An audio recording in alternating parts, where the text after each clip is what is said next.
Hello pole friends. So today we're looking at an absolute intro combo. It's going to look like this, and this is going to require no upper body strength. It is going to be a combo where you'll always have at least some weight supported on the floor, and it's still going to help you build the strength and the familiarity with pole so that you can advance on to higher levels. So let's break it down. So we're going to start with that pole walk. I want my inside hand high, my inside shoulder down away from the ear. I'm stepping on the balls of the feet, dragging one foot to step in front of the other. I'm winging my hips away, and I'm keeping my feet close to the base of the pole.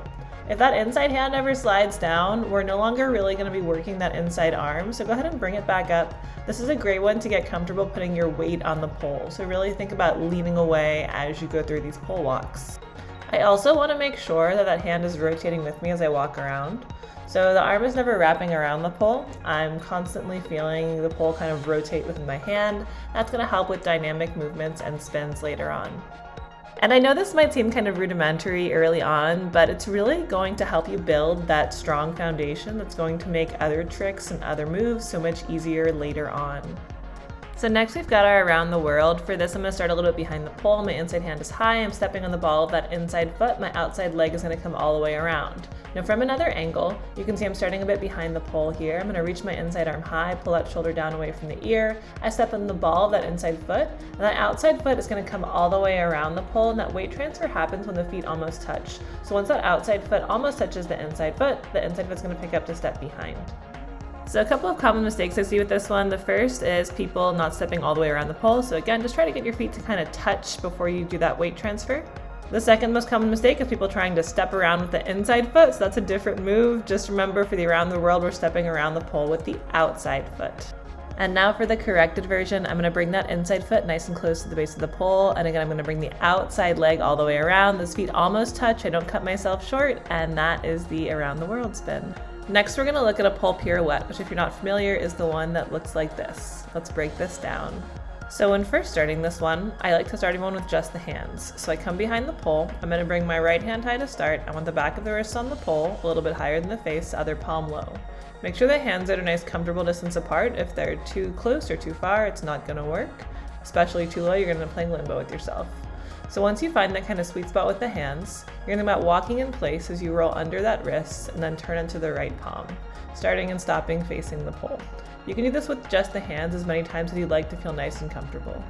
Now to add the feet on the side, I'm going to put all the weight on the ball of that left foot. I'm going to bring my right leg forward. I'm going to keep my core tight. I'm going to turn those hands into pole pirouette position, so what we were just doing.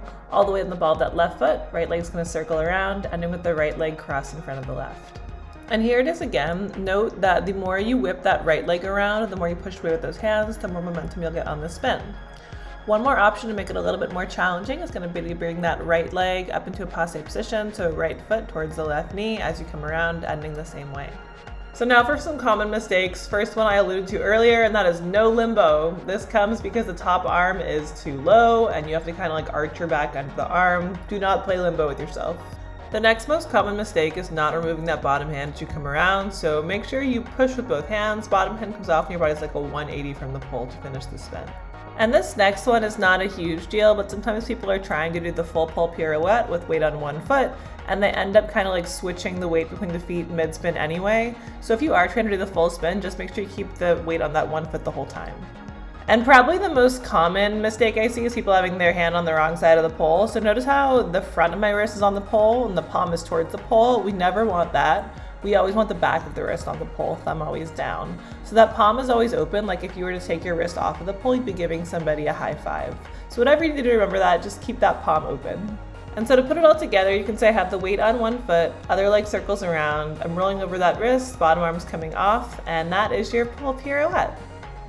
So now that we have 3 pole moves, we're going to put them into a little combo. We're going to start with our pole walk. Make sure that inside arm is nice and high.